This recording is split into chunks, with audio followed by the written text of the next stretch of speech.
¿Cómo está? Muy buenos días. Buenos días, Rodolfo. Buenos días, amigos de UCI. Bueno, en principio, ¿qué le parece todo esto que estamos viviendo? Cada vez que lo invito, hablamos de una crisis, pero son nuevas, se van reproduciendo. Yo diría que es un episodio más de una telenovela que con claridad empieza en la segunda vuelta del año 2016 y de la que el Perú no ha terminado de salir. O sea que a usted le parece que lo de cuarto poder es poca cosa. No.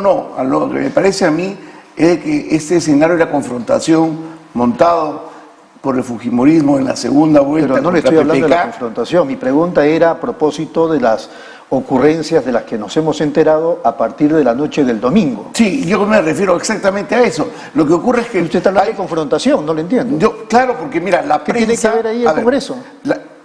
No. Salvo que usted me diga que los congresistas empujaron al presidente a meterse en esa casa de Breña. No me estoy refiriendo a eso. Yo me estoy refiriendo que hay un formato de confrontación, de levantar algunos temas a niveles que todavía no hay una investigación apropiada y lo convierten de la sospecha al escándalo sin siquiera esperar, ¿no es cierto?, que la persona que ha cometido este tipo de presuntas infracciones presente sus alegatos, que es lo que ha ocurrido exactamente ahora, ¿no?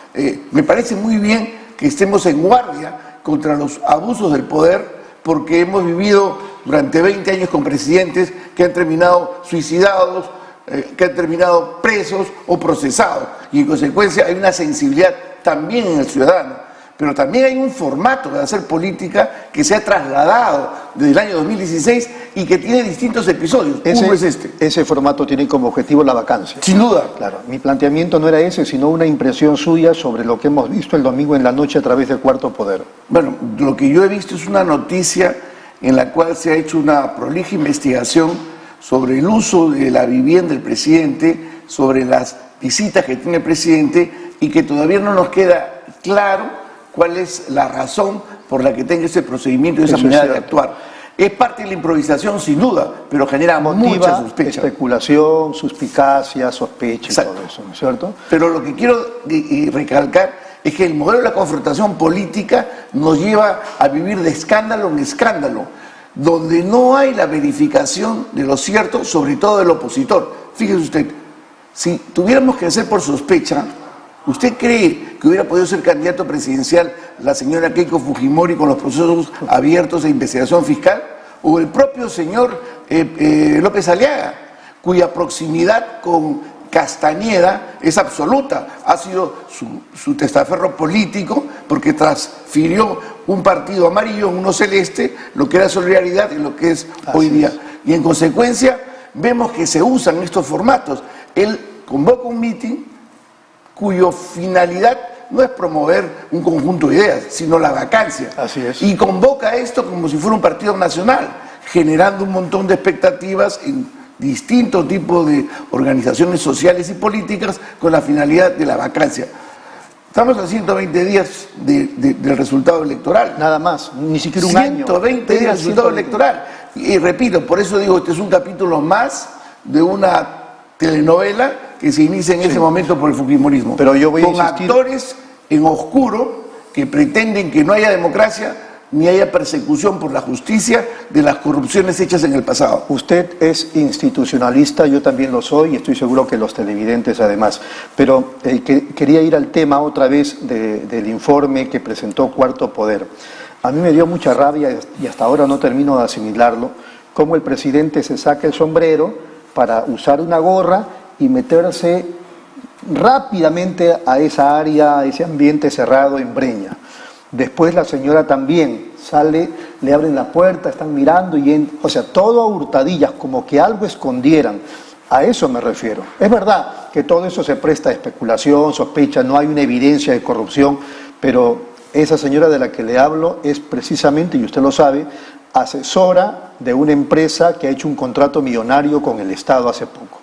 ¿Eso no le significa preocupación? Absoluta preocupación que este formato de hacer política con dinero negro también está vinculado a Perú Libre. Tenemos la investigación de los dinámicos del centro y que pensábamos que no llegaba hasta el candidato presidencial, que no era precisamente un líder propio de Perú Libre, sino uno que venía del magisterio, claro, que lo empantana ahora en esta condición también de Pero ser ya no metamos sujeto a Perú Libre porque ya se han separado. Tanto así que hasta Cerrón y el propio Guido Bellido están criticando al presidente por lo de Breña.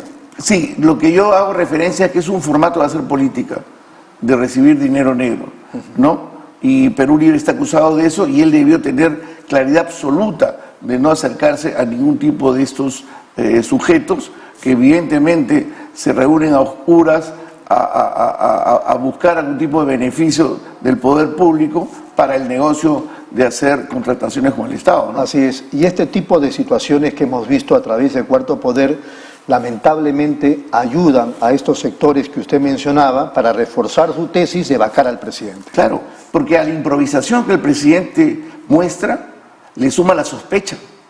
Entonces, quienes pretendemos darle estabilidad a la democracia y continuidad a un régimen elegido por voluntad popular, comenzamos a tener la necesidad de hacer que las investigaciones se hagan de una manera prolija y rápida. ¿Y no le pareció muy flojo el argumento de defensa que dio el presidente anoche? Yo creo que el presidente, por su improvisación, termina leyendo, como lo hemos visto, aquello que le escriben otros que no han estado ni siquiera en la escena de los hechos. Y en consecuencia, creo que simplemente es llenar el vacío de dar una explicación que a todas luces es insatisfactoria. Mejor no hubiera dicho nada, ¿no? Yo creo que él tenía que haber generado una versión sobre el hecho concreto de la señora que hace la visita, concreto, el cómo llega, quién le pide la cita, por qué la cita allí, etc. Esos detalles. Ese detalle, la parte general lo hace cualquier asesor. Él debió tomar el toro por las astas y darnos una información real y concreta para ser transparente, que es lo que nosotros le requerimos hoy a quien esté en el poder político. Muy bien, vamos a una brevísima Sí, claro. pausa, ¿le parece? Y regresamos para continuar conversando con Alberto Velarde. Regresamos.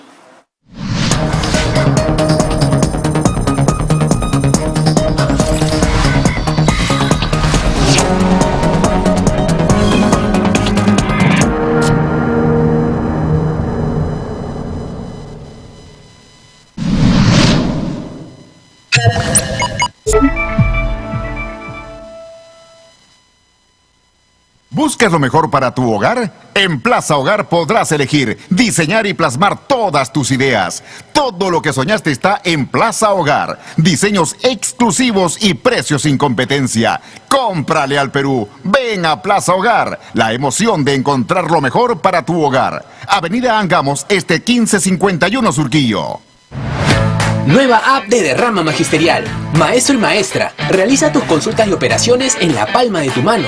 Con el nuevo app Derrama Magisterial podrás realizar tus operaciones en todo momento y desde cualquier lugar. Solicita un crédito, consulta el estado de tu cuenta individual, accede al estado de tus créditos, actualiza tus datos, accede al servicio de asesoría legal gratuita.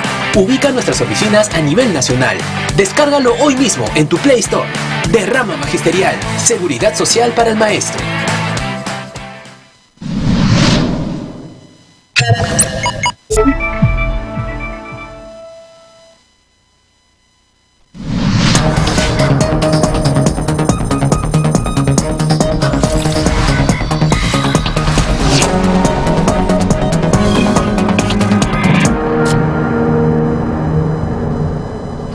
Muy bien, seguimos aquí conversando en UCI, un canal inteligente a través de Pulso Informativo con Alberto Velarde. Como ustedes saben, es integrante del Comité Político de Acción Popular. Muy bien, ya hemos escuchado su parecer y la pregunta sería, ¿el parecer suyo es el de la bancada o no necesariamente? Bueno, la presidenta del Congreso, que como tú sabes es parte de la bancada del partido, ha exigido que se den las explicaciones y que el presidente genere la transparencia necesaria en el ejercicio del cargo de presidente de la República. El grupo parlamentario, entiendo, va a trabajar para que el presidente pueda también generar estas explicaciones. El asunto que tenemos en puertas es que por el otro lado está la presentación de la moción de la vacancia, que se tiene que votar y pasar un número de 54 congresistas para poder llevar al presidente o a su abogado a un pleno especializado. Ese debate todavía no ha concluido. Yo creo que en estas circunstancias vamos a tener que repensar la posición y tener que mirar si le conviene al país que también parte de estos requerimientos se hagan específicamente sobre esta presentación de Canal 4. No nos olvidemos lo parecido que tiene con la caída de PPK, sí, ¿no? Muy parecido. El trabajo de Cuarto Poder fue muy grave en esos momentos a la condición de PPK y de los asuntos que venían. Pero PPK renuncia, ¿no? Justamente, a eso iba mi ejemplo, ¿no? O sea, se están generando las condiciones ante los ciudadanos para exigirle tal vez más una renuncia que una vacancia, claro, por el Congreso, porque no podrían de repente... ¿Usted cree que Castillo va a renunciar? Más bien soy de los que piensa que se va a trincherar. A diferencia de Vizcarra, que cuando lo vacaron se fue, este se va a trincherar. Claro, es una especulación. Claro, pero a mí jurídicamente me parece que si el régimen tiende hacia la corrupción, hipótesis, ¿no? Si quedan las evidencias, dice usted. Claro, y además, no la especulación. Claro, y además hay que llegar a que el Congreso tome una aplicación debida del artículo constitucional para la vacancia por lo que es la incapacidad moral permanente. Y ese supuesto que para algunos constitucionalistas es inconstitucional, ¿eh? Claro, una vacancia como esa. Exacto, y nos va a traer un problema grave para los siguientes gobiernos, para quien sea la vicepresidenta Boluarte o quien venga. Lo que después, quería decirles es que el atrincheramiento de Castillo, en el marco de la especulación que yo tengo, es a partir de que va a considerar que esa vacancia es inconstitucional. Pero al final, y creo que la historia reciente lo explica en el mundo, al final los que deciden, aunque no querramos los demócratas, son las Fuerzas Armadas, se vuelven deliberantes. Sin duda. Jorge Nieto le gusta mencionar siempre que uno de los factores que hacen que la democracia tenga viabilidad en América Latina es las Fuerzas Armadas, porque su conducta determina la continuidad o la caída del régimen. Recordemos a ese general días antes de la caída del régimen de Evo Morales, recomendando que lo mejor que podía hacer el presidente era renunciar, ¿no? Así es. Que en buena cuenta era un anuncio de una futura actitud golpista del ejército boliviano, en ese caso en particular. ¿Qué fue lo que ocurrió? ¿Qué fue lo que ocurrió? Entonces, me da la impresión de que estas lecturas del pasado pueden repetirse en el Perú. Lo que me preocupa profundamente es que los vacadores de Castillo también van a intentar ser los vacadores de la señora Boluarte. Y vamos a tener, ya lo dijeron, incluso Rafael López. Y luego vamos a tener elecciones su correligionaria, después va a ser la presidenta en ejercicio. Para convocar elecciones, claro, ¿no es verdad? Y vamos a tener escenarios complicados. Ahí viene una pregunta, cuando la presidenta del Congreso, presidenta de la República en ejercicio, convoca elecciones, ¿solo son elecciones presidenciales o elecciones generales? Bueno, el presidente del año 2000, debemos recordar que el Congreso hizo una disposición transitoria para que se disolviera y se eligiera un Congreso nuevo en el año 2000, ¿no? En el año último de la experiencia de la salida de Vizcarra, no se eligió un nuevo Congreso porque teníamos convocada una elección a puertas, 8 meses, 7 meses, y en consecuencia culminó el periodo del Congreso complementario. Aquí no, aquí son... Aquí menos de 200 días. Nos vemos en la lógica jurídica de pensar de que la vacancia es una forma de penalizar por parte del Congreso al presidente. Y no existe antecedente de que se pueda autodisolver el Congreso en esa materia por el solo hecho de hacer la vacancia. Tendría que haber una norma positiva, desde mi punto de vista, no hay nada que lo obligue. En la Constitucional. Exactamente, no hay nada que lo obligue. y tendría que ser un acto propio como fue en el año 2000. Muy bien, por lo tanto el Congreso se quedaría y habrían solamente elecciones presidenciales. Ese O sería... de repente tampoco, se queda Mari Carmen, ¿no? ¿O no? No, porque la Constitución prevé que el presidente del Congreso asume para convocar elecciones y le pone un plazo para que éstas se puedan producir. En consecuencia, regresaría quien ejerce la presidencia del Congreso a su función de congresista y el nuevo elegido para ser presidente de la República asumiría en ese supuesto las funciones de tal. Claro, estamos hablando de un supuesto en que la vacancia se da y la Fuerza Armada deliberante en ese momento le quita todo respaldo a Castillo. Correcto, ese es el escenario, porque el otro escenario es el que ya vivimos con Vizcarra, ¿no? Entonces, en el conflicto de poderes, las Fuerzas Armadas acompañan a Vizcarra y rodean el Congreso de la República físicamente, cierran el acceso al Congreso disuelto y los congresistas no pueden, sino de uno en uno, ir sacando sus cosas de sus oficinas. Luego va al Tribunal Constitucional y se resuelve en la materia que ya conocemos. El Tribunal Constitucional lo respalda en esa decisión de disolver el Congreso. Con una expresión jurídicamente un poco pobre, porque llama inusual, ¿no? La aplicación del artículo constitucional de la vacancia. Exacto, refiriéndose a la vacancia fáctica, ¿no? Así es. Entonces, allí hay una situación, diría yo, mal resuelta o resuelta a medias, ¿no?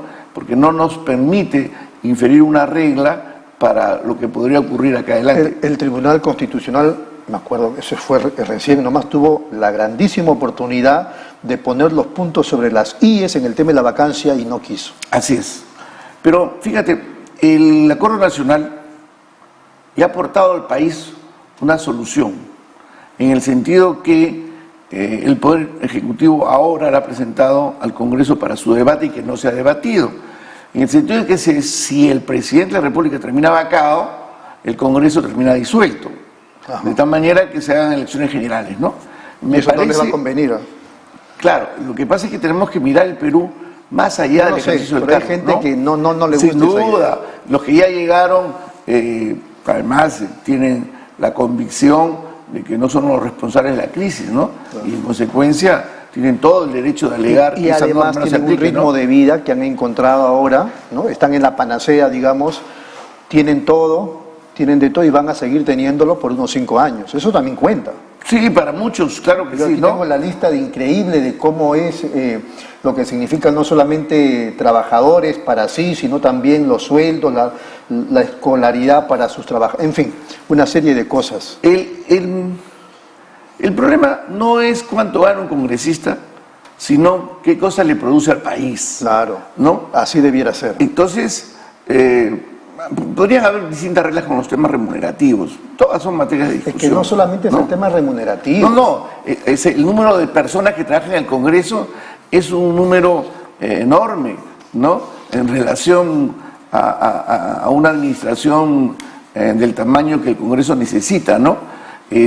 Pero otra vez, si tuviese una altísima productividad, tanto en cantidad como calidad, uno diría, bueno, porque es un Congreso que realmente hace mucha fiscalización, que hace mucho trabajo de representación, que ha hecho un examen de todas las normas legales pasadas, las ha dejado sin efecto y ha producido una normatividad de acuerdo a lo que requiere la sociedad de ahora y nos plantea un modelo político, legal, que nos permita transitar hacia el futuro. Entonces diríamos, bueno, pues estamos pagando. Bueno, yo debo ser una persona mezquina, pero yo sí creo que este Congreso, aun cuando aportar un montón, tiene que hacer unos recortes, pero tremendos. Y no estoy hablando necesariamente del sueldo, que de repente al final el sueldo ni se toca, sino de otras cosas que los beneficia económicamente con el dinero de todos los peruanos. Sí, claro. Me parece un exceso, ¿no? Sí, mira, comparto tu punto de vista. Y por si acaso esto es una fuente del diario El Comercio, o sea, no claro, es mentira todo lo que vemos allí, que en algún momento, si no hay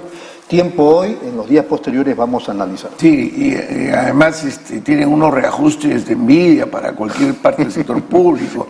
Creo que tienen 2.500 soles para alimentos y ahora les van a aumentar o de 2.000 a 2.500, o sea, solo para alimentos, ¿no?, del personal Solamente que trabaja ahí, y eso pues, si uno lo compara con cualquier parte de la administración pública o privada, ¿no?, es realmente casi,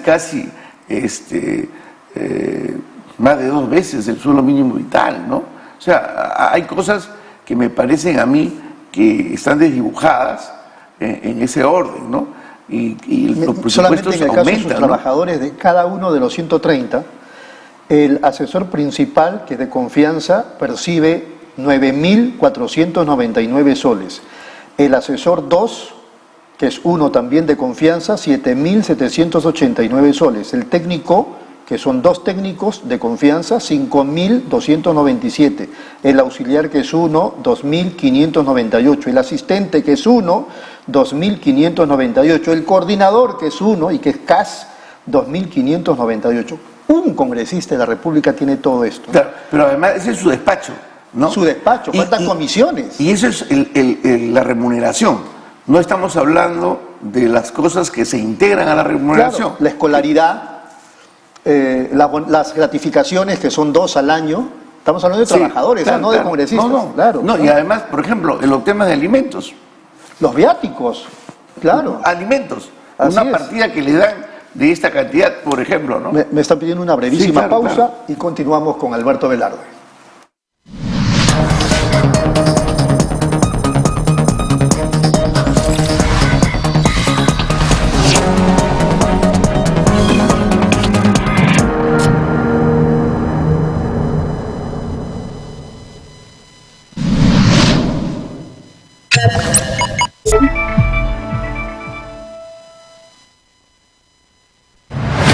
Nueva app de Derrama Magisterial.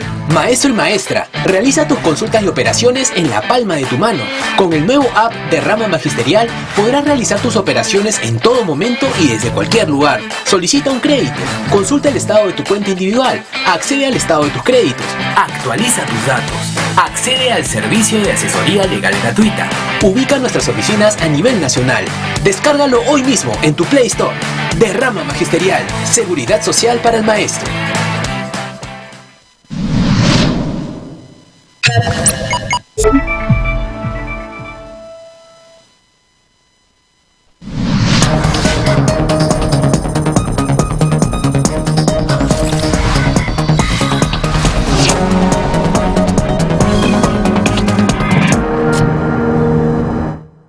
Muy bien, seguimos aquí en UCI, un canal inteligente. Esto es Pulso Informativo. Estamos conversando con Alberto Velarde. Bueno, entonces ese formato de la extrema derecha no va a pasar, incluso en este caso lamentable de la Casa de Breña y el despacho del presidente. Bueno, creo que todos tenemos derecho a la sospecha, y los actos que hace el presidente evidentemente dan el pie, ¿no? Pero no se puede atribuir como una conducta permanente, ni tampoco como un hecho delictivo, si no se pasa por las distintas instancias que corresponden a una investigación. Por eso hace bien el presidente cuando ayer, por lo menos en ese pedacito creo que estuvo bien, cuando dice que investiguen. Exacto. Y ahí tiene el papel que jugar la Contraloría, la Fiscalía de la Nación, el propio Congreso, que cree comisión investigadora. Exacto. Eso es lo que tenemos que hacer, ¿no? Y el propio presidente debería decirnos a los peruanos por qué alguien que tiene una relación directa con una obra entregada concurre a su casa. Así es. ¿No? Para una Que visita además no es personal, su casa. como él dice. Su casa está en Chorrillos, Alberto, en Chorrillos. Esa no es su casa, Claro. pero él en el mensaje dice en mi domicilio.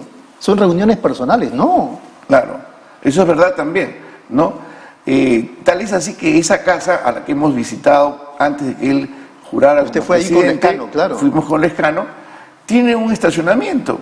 Entonces debería haber estado ocupado, porque si no hubiera entrado con su carro al estacionamiento, y tiene allí una salida, una escalera, Claro. ¿no? Entonces es evidente que ahí tiene un área de trabajo, ¿no?, de coordinación para sus proyectos personales que pueden estar vinculados al quehacer de su futura actividad política o el que fuere, ¿no?, en sus horas que no corresponden propiamente al despacho presidencial. Pero claro, ya nos está diciendo de inicio que son sus reuniones personales en su domicilio, entendiendo que la palabra domicilio, los abogados sabemos que tiene una pluralidad, ¿no? Domicilio legal, domicilio laboral, domicilio familiar, ¿no? Entonces, no nos deja claro eso. Y también parte de la investigación tendrá que ser cómo, cuándo y por qué sigue usando ese domicilio, ¿no? ¿Qué le parece la movilización del otro día? Yo, la verdad, más o menos de lo que me fui enterando y registrando algunos videos y fotos, yo no tuve la oportunidad. Me da la impresión que fueron en la movilización de Rafael López Aliaga entre 4, 5 hasta 6.000. Dice la policía 7.000. Él habla de 50.000 a 70.000, Rafael López Aliaga. ¿Qué le pareció esa movilización? Bueno, yo estuve cerca, fui a mirar como cualquier interesado en política. Vi dos tipos de ciudadanos, ¿no? Unos muy identificados con lo que ha sido siempre estas manifestaciones públicas promovidas por el fujimorismo, etcétera, y otro, un grupo de ciudadanos de los que movilizan, de los que invitan con algunas pequeñas cortesías a salir de sus lugares, que no perciben 30 o 50 soles diarios por su trabajo y que muchos políticos acostumbran, no solamente el fujimorismo, claro está, a movilizarlos, ¿no? Y yo diría que no más de 10.000 ciudadanos se han dado cita para este evento, teniendo en cuenta del enorme esfuerzo económico que han realizado y la cobertura que ha tenido el señor López Aliaga y la señora Chirinos, ¿no? Tengo la impresión que el objetivo principal de esto, claro, era reforzar la agenda sobre la vacancia, pero también colocar en el centro del escenario político a López Aliaga como el personaje que confronta y que exige la salida de un presidente improvisado y ahora bajo sospecha. Dejándola sin piso a Keiko Fujimori. Sin duda. Por eso que el fujimorismo no concurre, no están sus banderas, ni sus principales personajes en el estrado, en el momento en el cual se hacen los saludos. Se nos acaba el tiempo, rapidito. El papel de la resistencia, el otro día estuvieron en la casa de Johnny Lascano. Sí. ¿Cuál es su impresión? Bueno, es parte de lo mismo, ¿no? Yo creo que ahora creo que se han desdoblado en distintos grupos. Hemos visto que se movilizaron en un ómnibus, fueron a la casa de Lescano, hubo reglaje, porque él regresaba de trabajar. Ahí lo agarraron, ¿no? sí. Y él lo agarraron, había alguien en una esquina con algún teléfono comunicado con el ómnibus que estaba estacionado en una parte cercana al domicilio, y luego hicieron el escándalo que se ha evidenciado. ¿Y por qué a él? Porque creo que se reunió con el presidente días antes, me parece. Sí, lo que pasa es que el discurso de Johnny Lescano es que a un gobierno nuevo hay que darle el tiempo apropiado para que pueda establecerse, y si es necesario el consejo y la ayuda. La democracia se basa en aunque uno tenga discrepancias, poder dialogar para mostrar qué cosa puedo decir en relación a tu actuación, porque tú eres quien conduce la vida pública y ahí estamos todos los peruanos. En consecuencia, la idea del Lescano es parte de lo que el presidente Belaúnde hizo cuando entregaba un año de tregua a, por ejemplo, García, al primer García, etc. Yo creo que la resistencia enfoca a Lescano como un peligro de que la ciudadanía vea lo que se cometió en la elección de abril de este año y rectifique. Y por otro lado... ¿No le parece que hay poca reacción de la policía, del Ministerio Público respecto de estos casos? Yo creo que en general la policía y los serenazgos no les gusta estar cerca los conflictos cuando tienen, entre comillas, el membrete político, ¿no? Porque sufren luego cuando llegan personajes autoritarios y les sacan en cara las actitudes que pueden haber tenido con estos aliados o con estos subalternos que ellos mismos mandan. Pero yo quería decir una cosa más importante, ¿no? La idea del conflicto político de hoy es desaparecer el centro y las principales figuras del centro. De tal manera que en una nos quedamos con la extrema izquierda y con la extrema derecha. Exactamente. Y de tal manera que como venimos, entre comillas, de la izquierda, la ruta a transitar es la extrema derecha, ¿no? Lamentablemente el escenario internacional nos muestra que cuando ocurre eso, también hay una reacción en la calle, y quien termina sacando, como ocurrió en la condición de la presidencia de Merino, el gobernante, es la calle, ¿no? Entonces volvemos a la inestabilidad. Creo que ahora los ciudadanos tienen que pensar muy bien y no dejarse llevar por algunos medios que usan este escándalo, que es cierto, ¿no?, de la incompetencia del presidente y de la sospecha que todos tenemos sobre estas actitudes extrañas y poco explicadas, para poder favorecer la desaparición de los líderes del centro y el liderazgo de una ultraderecha que estoy convencido que nos va a llevar a un escenario más caótico y más corrupto del que hemos vivido en los últimos 20 años. Muy bien, Alberto, ha sido muy amable, muchas gracias. A ti. Muy gentil. A ti. Gracias.